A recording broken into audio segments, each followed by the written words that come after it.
Force Firewall, naging Encantadia Chronicles Sangre. On fire si Jessica Fausto, suot ang gayak pandigma ni Flamara. At si Kylie Padilla as Sangre Amihan. Abangan ang kanilang magiging misyon. Nanalo na ako.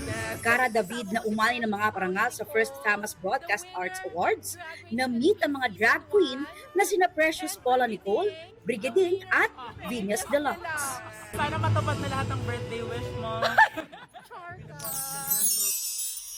K-pop group na New Jeans nag-post ng tila hint ng kanilang comeback in time for their 4th anniversary. Pero 4 na lang silang miyembro matapos i-terminate ng kanilang label ang contract ng kanilang 5th member last year. 18-year-old actress na si Kaylee Hotto, na bida sa 2 Godzilla movies at PWD, na gumamit ng sign language. Pumanaw matapos madisgrasya sa Maryland, USA. Ayon sa pulisya, nawalan umano ng kontrol ang driver ng kotseng lulan si Kaylee at isa pang pasahero.